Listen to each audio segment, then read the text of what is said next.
You found it. Your home for the best content on your favorite team, the Fighting Tigers of LSU.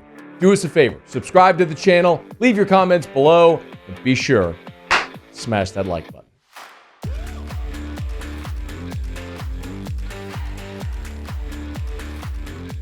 I was doing a radio interview earlier today with Matt McLaren from Jocks FM in Birmingham. Does middays, really good host, and we were talking about LSU spring football, kind of giving him a spring football update, and he asked him about Harold Perkins.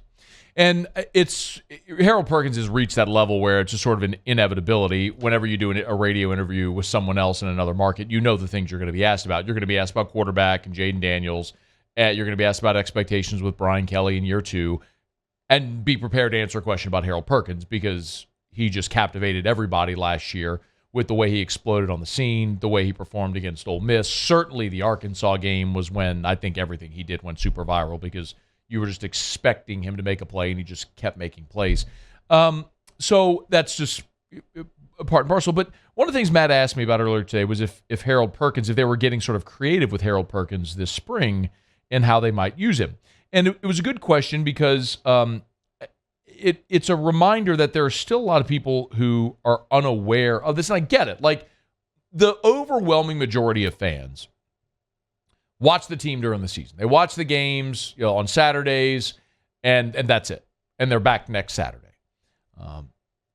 You, by the nature of the fact that you're listening to this show, are a more plugged-in fan. I'm not saying it's good or bad. It's just the reality. Like, you go deeper than just watching the games. You want to consume more content about your favorite team throughout the year, so you're more likely to know this. But sometimes even people that listen to the show do so a little more passively, and then you have people outside who might be tuned in to get some tidbits or nuggets on some of their conference competitors. So it's worth continuing to hammer this point about Harold Perkins because I think some people still miss it.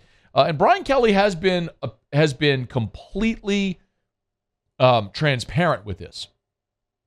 That Harold Perkins is not playing the jack linebacker spot anymore. He is moving inside and is apparently, according to Kelly, adjusting quite nicely and still going to be doing a lot of the crazy stuff we saw him do last year.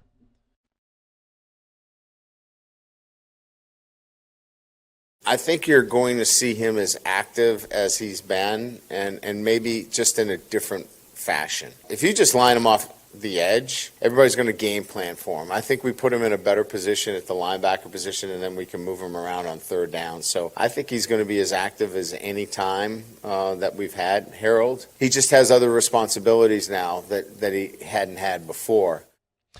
I love hearing Brian Kelly say that because it's such a great case in point where he says, look, if we just line Harold up off the edge, teams can game plan for him. And that's what happened and started to happen last year was they lined Harold Perkins up off the edge, and what you started to see teams do to combat it was they would scheme him out of the box. They'd move a running back or tight end. They'd flex him out so they got Perkins away from the line of scrimmage. That's how they combated it. Well, if Harold Perkins is playing inside, he's playing the Mike backer, he ain't traveling nowhere. He's standing right in the middle of your defense. But it's a great reminder of other guys who have done the same thing in their career, where they were so athletic when they showed up on campus, and they just had to be on the field. And so the plan was, hey, just go out and be athletic and rush the passer. And then as they learned more and more and more and got better, they took on more responsibility. Devin White's a great example of that. When Devin White showed up, remember, yes, he played linebacker in high school, but he also played running back. He was just a freakishly athletic guy and wasn't playing a ton of inside backer. As a freshman, I remember his freshman season was Kendall Beckwith's senior season. There's another great example about this I'm going to talk about in a minute. But as a freshman, Devin White didn't start a game.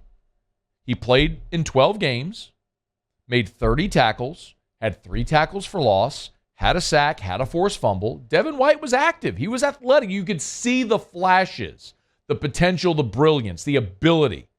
But he wasn't ready to stand in the middle of a defense and make all the calls and be a 3-down linebacker. Of course, as a sophomore, and Kendall Beckwith went to the league, Devin White in 2017 had 133 tackles, 14 tackles for loss, and 4.5 sacks. Everyone went, oh, right, that's the freak show that is the best linebacker in football. And it happened like that year to year. And then as a junior, we know he had another amazing season. 123 tackles, 12 for loss, 3 sacks, 3 forced fumbles, 6 passes defended, won the Butkus as the best linebacker in football, and was the 5th overall pick of the draft. But as a freshman, he wasn't ready for that role. I mentioned Kendall Beckwith. Do you remember the argument we used to have about Kendall Beckwith and DJ Welter? And it was, Beckwith showed up, and in 20, I remember his first game as an LSU Tiger was there. They played in Jerry World against TCU. And Beckwith was so freakishly athletic that he came as a linebacker, and he was playing quarterback in high school. It was just crazy. Well, he showed up, and he played in 12 games as a freshman, but only had 11 tackles, had a tackle for loss, had a sack. It was just, he was a third down specified edge rusher. Like, he was very niche. It was like, hey, situational edge rusher is what they did with Beckwith in 2013. And then in 2014, he started 7 times. It got to the point where it's like, man, you got to get the kid on the field. And so ultimately that transition happened where Kendall Beckwith took over that spot. And then as a junior in 2015, he started all 12 games, made 84 tackles, 10 tackles for loss, 3.5 sacks, forced 2 fumbles. He was awesome. And then they got him to come back for a senior year. And he was on pace for an even better year. And then we know what happened. He tore his ACL against Florida in that ridiculous game that was made up from the hurricane. But, had 91. He had, in 2 fewer games, had more tackles than he had the year before. I mean, Kendall Beckwith was on his path to being a first-team All-American, and he was incredible in 2016. And then the injury happened, and it was disappointing. But the point is, you can see how that has happened before. You bring freakishly athletic guys to campus. You put them on the edge to rush the passer because they don't have to think a bunch. And then, because it's what they were doing in high school. You're just better than everybody. Just run around and make plays.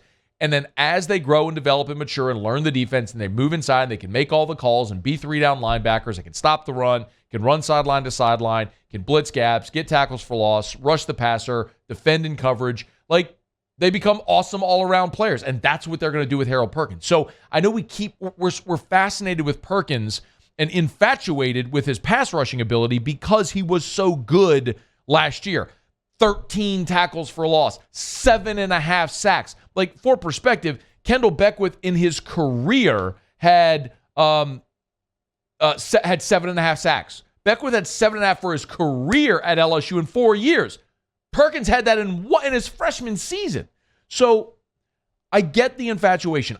He was so magnificent. You say, why would you move him off of that spot? It's because he's going to be an even better player, and even a more valuable player as a every down linebacker in the middle of that defense. Still doing a lot of the freakishly athletic things, but making your calls and calling out your defense and growing into that role.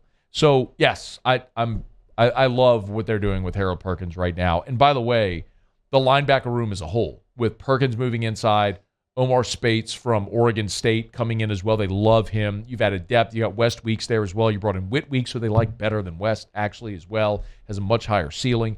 You're going to be good at that inside linebacker spot.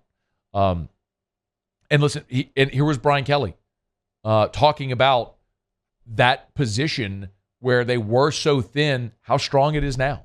Omar is just a great compliment, and Greg Penn. Greg's had a really good spring as well. So the 3 of those guys have really done a nice job. Weeks has done a really good job. So, we've really gone from, a position where we were concerned to a position where we feel really strong. And that Harold now really getting down the nuances of that linebacker position actually gives us a lot more in the playbook that we can do with him from that position than just lining him up off the edge. You love to hear it. LSU winding down spring. Week from Saturday is the spring game. By the way, you'll hear the spring game right here on 104.5 ESPN Baton Rouge. Hey, thanks so much for watching. Please leave your comments. I love to interact. And be sure to hit the red subscribe button below.